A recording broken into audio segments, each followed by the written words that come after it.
की। मां से बढ़कर के कोई भी सबसे पहली जगत में पूजनीय और श्रेष्ठ गुरु मां है। इसलिए उन दुर्बुद्धि, उन दुराचारी, उन नरकगामी पुरुषों की क्या बात करें जो अपने मां के ऊपर हाथ उठा देते हैं, जो अपने मां को कटुवचन कहते हैं। मां जैसा 9 महीने गर्भ में रखा, इसके बाद हमारा कितने वर्षों तक मलमूत्र फेंकती रही, अपने रक्त को दूध बनाकर हमें पिलाकर पोषण करती रही, उस मां का अब जब सेवा करने का अवसर आता है, अनाथ आश्रम भेजा। माना तो 10 लाख रुपया, 100 लाख रुपया जमा कर देगा अनाथ आश्रम में, उनकी खूब सेवा होगी, लेकिन प्यार, अपना पुत्र अगर 2 रोटी लेकर के आए मुस्कुरा करके, मां कैसी हो, इससे बढ़ करके रुपया पैसा और सुविधा नहीं होती। प्यार कौन देगा? तुम बच्चे थे, तुम्हें अनाथ आश्रम में भेज जाती, जाकर के पैसा जमा कर देती, तेरा हालत क्या होता। आज जब मां की सेवा का अवसर आया, ये जवान लोग VIP बनते हैं। ये धर्म है, धर्म निश्चित अपना प्रभाव दिखा कर रहता है। तो अधर्म करोगे तो दंड मिले। सबसे पहली बात समझ लो, मां, जिसके मां हो और कोई देवी देवता पूजने की जरूरत नहीं, पूजो तो तुम्हारे भाग्य की बात है, लेकिन सबसे बड़ी देवी मां है, सबसे बड़ी पूजा मां है। अगर अपनी मां की सेवा कर ली तो भगवान को प्रसन्न कर लिया। मान जाओ हमारी बात, जहां तक हमारी आवाज पहुंचती हो, अगर तुम्हारी मां हो तो चूकना मत। मां का आशीर्वाद ले लो, विश्व ब्रह्मांड में कभी परास्त नहीं होगे। मां महामहिम गुरु है। हां, अगर आप वृंदावन वास करते हो, अपनी मां को पास रखो, जैसी भी परिस्थिति हो उस परिस्थिति से अपनी मां की सेवा करो, अपने पिता की सेवा करो। संन्यास लेने पर वो पिता सन्यासी बालक के साष्टांग दंडवत करेगा, लेकिन वो बालक अपनी मां को साष्टांग दंडवत करेगा। ये बहुत बड़ी महिमा मां की है। पूज्य बाबा कह रहे हैं, इसलिए मां को इस मनुष्य लोक में प्रथम देवता, प्रथम गुरु मानना चाहिए। मातृ देवो भव हमारा वेद कहता है, और पितृ देवो भव। अपने माता पिता की जिसने सेवा नहीं की, आज्ञा नहीं मानी, मनमानी आचरण किए, वो कभी सफल नहीं हो सकता, किसी भी मार्ग में सफल नहीं हो सकता। पूरा जीवन रुपया कमा करके अपने बेटे को बाबूजी बनाना चाहो, बेटे ने जब बूढ़ा अवस्था आई, पानी देने की अवस्था आई, तो घर से निकाल दिया। माता पिता की आराधना करना ये भगवत भक्ति है। पुंडरीक जी महाराष्ट्र में अपने माता पिता को भगवान मान करके उन्हीं के 8 पैर सेवा में रहते। तो आज भी जो विट्ठल भगवान है, उन्हीं को दर्शन देने के लिए गए थे। एक ईंट डाल दी, उसी ईंट में खड़े हो गए। ऐसे आज भी खड़े हैं। ऐसे कहा, जब माता पिता की सेवा पूर्ण हो जाएगी तब महाराज आपके दर्शन करेंगे। माता पिता भगवान का स्वरूप हैं। ये आज जो वातावरण बदल रहा है, बहुत गुस्सा लगती है जब देखने को मिलता है कि जवान बहू और बेटा मिलकर के बूढ़ी मां को मार रहे हैं। वो बेचारी उठ नहीं सकती, वो हिल नहीं सकती। अंतिम समय तक या तो जलोगे ऐसी जगह जहां बचाने वाला कोई नहीं होगा, या सड़ोगे। ऐसे अधर्म करने वाले को कभी और हम कहते हैं उस मां से पूछ लो जिसको तुमने मारा है, उसी मां से पूछ लो कि बोलो इसको क्या दंड दें, तो यही कहेगी कि कभी मत दंड देना। वो पिटते हुए भी यही कहेगी कि तू सुरक्षित रहे, तू सुरक्षित रहे। एक मां को मारा तो दूसरे भाई ने रिपोर्ट कर दी, पुलिस आई, मां से पूछ रहे तुम्हें मारा? नहीं मारा नहीं, बातचीत हो रही थी, ऐसे धक्का लग गया। धक्का दिया? नहीं, हमारा धक्का उसको लग गया। छोटा लड़का कह रहा है कि इतना जोर जोर से डंडों से मारा, इसके शरीर को देख लो कितने डंडे पर। चुप, मां का स्वरूप क्या होता है समझो, क्या स्वरूप होता है। पीट के अपमानित होके भी अपने बेटे को अपमानित और पीटने की इच्छा नहीं है। ऐसी वात्सल्यमयी मां को, ऐसे पिता को जो मेहनत करके कमाते अपने बच्चे का पोषण किया और वो जवान हुए, डंडों से मारते हैं घर के बाहर। अरे राधा राधा, ऐसे दृश्य देखने को मिलते हैं ना। ये खा खा करके सब जवान हुए हो और अब माता पिता की सेवा का अवसर आया तो मुंह चुराए घूमते हो। मुंह चुराने का समय नहीं है, अपने कर्ज उतारने का समय है, ऋण उतारने का समय है। अब माता पिता की सेवा कर लो, मातृ ऋण पितृ ऋण से उऋण हो जाओगे। हमने आपको कई बार सुनाया है, एक कश्यप नाम के ऋषि थे, महाभारत में है, तो तपस्या परायण थे। तो जिस वृक्ष के नीचे तपस्या कर रहे थे ऊपर बगुली बैठी हुई थी, बगुला जो टांग उठाकर ध्यानस्थ रहता है मछली के लिए, तो बीट ऊपर गिरा करके तो क्रोध भरी दृष्टि से देखा, तत्काल आग लग गई, बगुली भस्म होकर नीचे गिर गई। तप का प्रभाव होता है। अब उनको बड़ा गर्व हुआ कि नहीं, काफी हम सिद्ध हो चुके हैं, बगुली भस्म हो गई। उठे भिक्षा के लिए गए तो एक दरवाजे में जाके भिक्षाम देहि, तो एक बहू निकली, उसने कहा भगवान कुछ क्षण रुकिए, अभी बना करके लाए। बड़े मृदु वचन से उनका सम्मान करते हुए अंदर गई तो दूसरे दरवाजे से उसका पति आ गया। जब भी पति आए पति की आराधना, उनको जल पिलाया, आसन पे बैठाला, फिर इतने में कुछ समय लगा और कहा भगवान आपके घर के दरवाजे अतिथि देव विराजमान है, आज्ञा हो तो भोजन। अरे उनका पहले अतिथि देवो भव, अतिथि की सेवा करो। अब वो गए, इतना विलंब क्यों किया? उनका हमारे पति देव आ गए, तू मुझे समझते नहीं है, इतना विलंब क्यों किया? बोले महाराज जानती हूं उस वृक्ष की बगुली नहीं हूं कि तुम्हारी आंख टेढ़ी करने से भस्म हो जाऊंगी। और उनके होश उड़ गए कि ये बात तो केवल हम जानते, दूसरा कोई जानता ही। तो उनका तुम कैसे जाने? बोले मैं अपने पति सेवा के प्रताप से पतिव्रता हूं, मुझे तीनों कालों का ज्ञान है, तुम्हें बिल्कुल ज्ञान नहीं, अभी तुम अज्ञानी हो, अपने को ऋषि भले समझते हो। कश्यप ऋषि नाम था उनका। जाओ, तुम्हें अगर ज्ञान प्राप्त करना है तो जाओ, वहां एक कसाई रहते हैं, वो तुम्हें ज्ञान प्रदान करेंगे। अब कोई संशय नहीं था क्योंकि अलौकिक बात उनको पता है पातिव्रत धर्म से। वहां गए, जिस कसाई का परिचय बचाया था तो मांस बेच रहा था, कोई कहता 2 किलो तो 2 किलो, किलो तो एक, और ऊंट चल रहे थे। तो कहा कैसी गंदी जगह भेज दिया। चलने लगे तो कहा कश्यप ऋषि, पहला आश्चर्य हुआ कि ये तो नाम बता रहा है हमारा, हमने तो अभी कुछ बात भी नहीं की, वो अमुक गांव की पतिव्रता ने भेजा है। अब और आश्चर्य हुआ। कहा हाँ। बोले बस खड़े रहो, मैं अपना व्यापार कर लूं, बस अभी आपके साथ चलता हूं।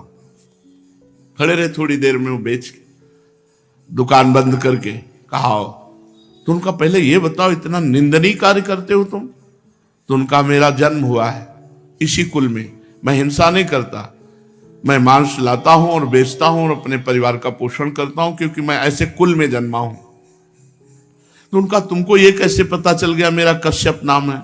बोले आपका नहीं, आपके बाप का, आपके पुरखों तक का हमको पता है। और ये कैसे पता चला कि वो बहू ने आपको कहा है ऐसा? बोले मुझे तीनों काल का ज्ञान है, भूत भविष्य वर्तमान। बोले इतना निंदनीय कार्य करते हो और तीनों काल का? बोले हर समय नाम जप करता रहता हूं और अपने कुल के अनुसार व्यापार करता हूं, और मेरी प्रधान पूजा, चलो घर देखो। जब घर में गए तो श्वेत पलंग पर बूढ़े माता पिता सजाए देवता की तरह बैठे थे। जाके साष्टांग दंडवत की और कहा मां आपके घर में अतिथि आए हैं, उनका अतिथि से मिलो और सेवा करो। उनका ये हमारे भगवान है, 8 पहर इनकी पूजा करता हूं, अपने माता पिता की, और अपने कुल के अनुसार आचरण करता हूं और निरंतर नाम जप करता हूं। उसके प्रताप से मुझे तीनों काल का ज्ञान है, भूत भविष्य वर्तमान। तुम अपने माता पिता को छोड़ करके तपस्या के लिए निकले हो, और वो भी अंधे हैं तुम्हारे माता पिता जो स्वयं पानी नहीं ले सकते। तुम्हें कभी न परम पद मिलेगा, न स्वर्ग मिलेगा, नरक मिलेगा तुम्हें। उसी समय वापस हो गए, और जब माता पिता का शरीर पूरा हुआ तब पुनः तपस्या में लगे। माता पिता भगवान का स्वरूप है। स्वयं प्रात काल उठी कै रघुनाथा, मातु पिता गुरु ना वही माथा। अपने माता, अपने पिता, अपने गुरुदेव के चरणों में स्वयं राम जी महाराज मस्तक रखते थे। प्रात काल उठ करके सबसे पहले अपने माता पिता की जो आज्ञा का उल्लंघन करते हैं उन्हें कभी सदगति प्राप्त नहीं होती। अब ध्यान से सुनो, यदि माता पिता भगवान का नाम जब भगवान की भक्ति का विरोध करने वाले हो तो उनकी नहीं बात माननी चाहिए। यदि माता पिता भगवान की भक्ति का विरोध करने वाले हो तो नहीं माननी चाहिए। यदि माता पिता गंदी आज्ञा करे तो नहीं देना चाहिए। रोटी दाल खाओ, नहीं चाहे उपवास करके मर जाओ, तुम्हें मुर्गा बकरी नहीं देंगे आके, तुम्हें शराब नहीं पिलाएंगे आके। एक तरफ भक्ति का वर्णन किया, अब ये वर्णन किया उनके दुष्परिणाम। और अगर माता पिता गलत आज्ञा करते हैं तो नहीं, पानी पी के रहो, ऐसे रहो, शराब तुम्हें नहीं देंगे, मांस तुम्हें नहीं देंगे। क्यों गलत आदत बनाई? जो धर्म विरुद्ध है वो हम तुम्हें लाके नहीं दे सकते। यदि माता पिता भक्ति विरोधी हो तो उनकी बात नहीं माननी चाहिए। सेवा करने की बात नहीं कह रहे, सेवा करो, बात मत मानो। यदि भक्ति विरोधी है तो बात मत मानो। यदि वो भक्ति विरोधी आदेश करते हैं, मांस भक्षण, मदिरा पान या कोई गलत आचरण का, बिल्कुल आदेश मत मानो, बिल्कुल अमंगल नहीं होगा। तजो पिता प्रहलाद विभीषण, बंधु भरत महतारी, गुरु बल तजो कंत ब्रज बनितन भेमुद मंगलकारी। जाके प्रिय न राम अभय देही, तजिए ताहि कोटि बैरीशम, यद्यपि परम सनेही। दूसरे का धन चोरी से, बेईमानी से, घूस से, छल कपट से कभी नहीं लेना चाहिए। नहीं, वो तुम्हारे परिवार की बुद्धि भ्रष्ट करके नष्ट कर देगा। इस बात को बैठा लो, वो एक ही बार वाला सब पूरा नष्ट कर देगा। तुम्हारे घर के बच्चों की बुद्धि भ्रष्ट, पत्नी की बुद्धि भ्रष्ट और तुम्हारी बुद्धि भ्रष्ट। रोगे बाद में बैठ के। कितने ऐसे उदाहरण हैं। एक बहुत बड़े ऑफिसर पद में थे, फार्म हाउस और क्या क्या, अकेला लड़का, नक्शा था, कई गाड़ियां, सब। अब लड़का धीरे धीरे डिप्रेशन में पहुंचा, अपने हाथ से अपना गला उड़ा दिया। अब बैठे पूरी जिंदगी भर रो, क्योंकि अब बुढ़ापा हो गया है, तो अब ये तो हो नहीं सकती कि संतान उत्पन्न हो जाए। अब केवल सोचो, सोचो कि तुमने क्या क्या किया। अब जीवन भर वही फार्म हाउस और महल और गाड़ियां देख देख के रो कि इनका अधिकारी कोई नहीं है।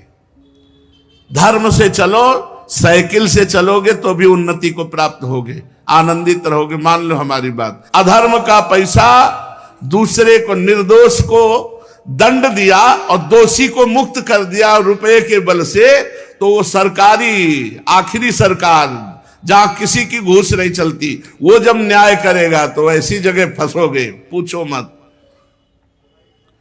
एक बड़ा बलवान